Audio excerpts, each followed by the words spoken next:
ఏం మాట్లాడాలో అనుకోకుండా వచ్చానండి.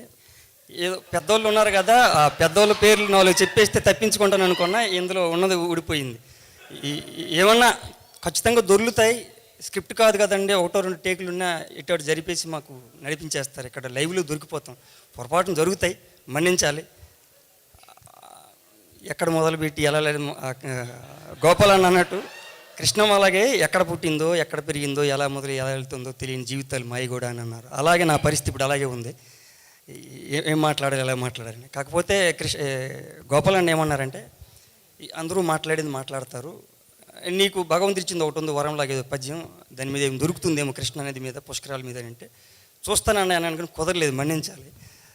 అయితే ఏదో ఒకటి చెప్పి తప్పించుకోవాలి కాబట్టి, ఎన్టీఆర్ గారి అభిమాని కాబట్టి గుర్తున్నంత వరకు ఆయన పద్యం చదివేసి విరమించుకునే ప్రయత్నం చేస్తాను. ముందుగా ఒక మాట, పొద్దున్నే సత్యభాయ్ ఇలా పాండాబ్బా దగ్గరికి వెళ్ళిన తర్వాత అంటే ఉన్నది ఉన్నట్టే చెప్పేస్తున్నాను. అంతే, మాసు నుంచి వచ్చిన మనిషి సౌండ్ ఎలా ఉంటుందని. ఎవరన్నా కృష్ణ అన్నాడు వెళ్ళగానే.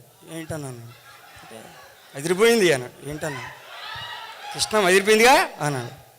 మనోడు మంచి కథలు ఎంచుకుంటాడు, ఇంకెక్కడో వెళ్ళాలి కదా అన్నాడు.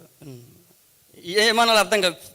పొద్దున్నే 7 గంటల ప్రాంతంలో మొట్టమొదట కృష్ణమ్మ గురించి మీ పేరులో సగ అర్ధభాగం, తొలి అర్ధభాగం సత్యమైన మాట, సత్యమైంది. ఆ కుర్రాడు చెప్పిన మాట యథావిధిగా మీకు మంచి విజయం రావాలని ఆయన ఆకాంక్షించాడు. ఎందుకు తెలియదు. అతను అంటే సాధారణంగా చిరంజీవి గారు, బాలకృష్ణ గారు అటువంటి వాళ్ళకి అభిమానులు పెద్ద పెద్దగా ఉంటారు.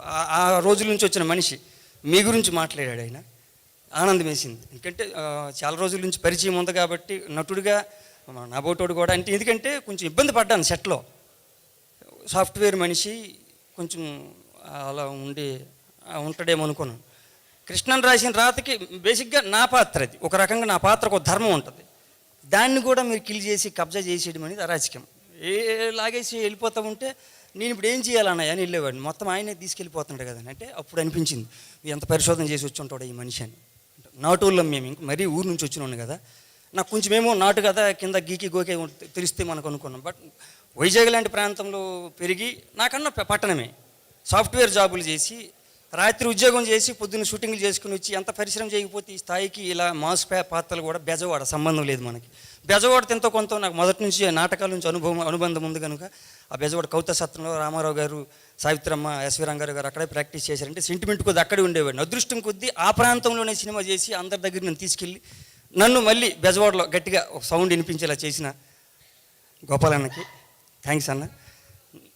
అలా ప్రయత్నం జరుగుతున్న క్రమంలో నేను మొహమాటంగానూ సిగ్గుగానూ ఉంటే కృష్ణ గారు వచ్చేసి, కంగారు పడుకు లక్ష్మణ్, 10 మంది పెద్దలు నాకు పరిచయాలు ఉంటాయి కదా, ముందు వచ్చాను కదా, నీకు 10 మందికి పరిచయం చేసి 10 చోట్ల కాకపోతే ఒక చోట నేను వేషం పడే ప్రయత్నం నేను చేస్తానని మాట ఇచ్చారు మన కొమ్మలపాటి కృష్ణ గారు నాకు.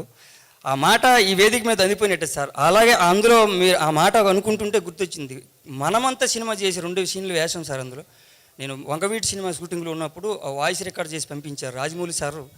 ఎవడాడు ఇంటిడు అన్నట్టు ఉంటాడు, ఏం బాగా చేశాడు, మళ్ళీ తెచ్చిపెట్టారు ఎక్కడి నుంచో అన్నారు సార్. అది నాకు పెద్ద సర్టిఫికేట్ నా అబౌట్ కెరియర్కి. అది అంటారు ఆయన ఇచ్చారు కదా సినిమాలో, మీకు ఎందుకు వేషాలు వెళ్తుంది, పడాలి కదా నా కటౌట్కి, ఆయన కథలో ఉన్న వేషానికి నేను షూట్ అవ్వాలి కదా, పడతాయి వస్తే చూద్దామని. అలా అయిపోయిన తర్వాత ఈ ఆఫీస్కి పిలిచిన తర్వాత కొట్టాల శివ గారు ఉన్నారు. వచ్చిన తర్వాత ఆయన మారారు, ఈయన మారారు, ఇతను మాత్రం అలాగే జర్నీ అవుతున్నాడు కదా అన్నారు. నన్ను అలాగే మూడు చోట్ల తిరిగినప్పటికీ నా పాత్రకి నన్నే ఉంచి నన్ను ఎంపిక చేసి ఈరోజు ఈ వేదిక మీద పరిచయం అవడానికి కారణమైనందుకన్నా మరొకసారి మీకు థ్యాంక్స్ చెబుతున్నాను. ప్రయత్నం చేస్తాను చివరిగా.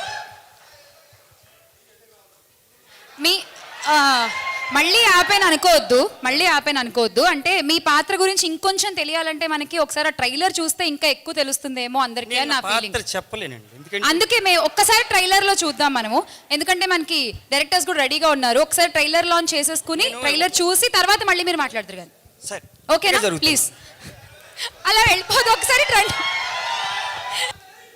అంతరాయానికి చింతిస్తూ పద్యాన్ని అనే సాహసం చేస్తాను.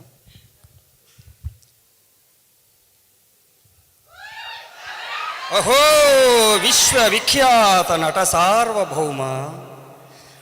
సార్వభౌముడై వట వృక్షమును పోలి ప్రేక్షకుల మది వ్యాపించువాడు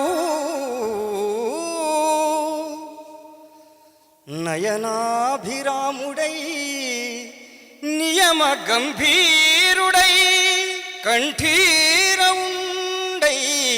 కదలువాడు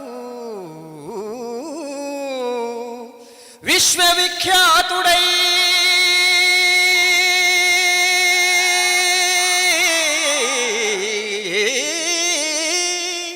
విజయ తేజస్వి అయి తెలుగు తల్లికి కీర్తి తెచ్చువాడు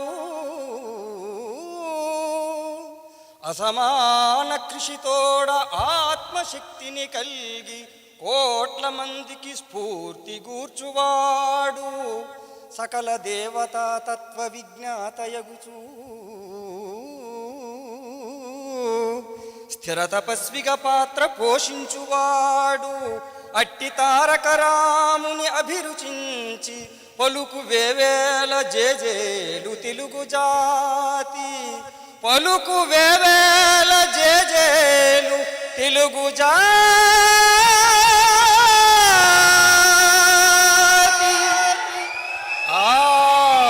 వాగ్ధాటి ఆత్మశక్తియు జనాహ్లాద ప్రభాభాసుర ప్రావీణ్యంబును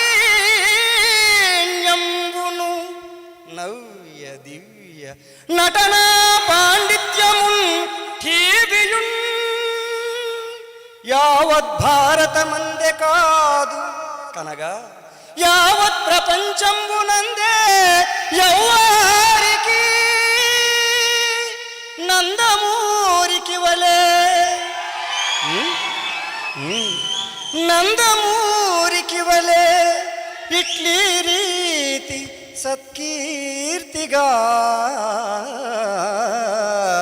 ఆ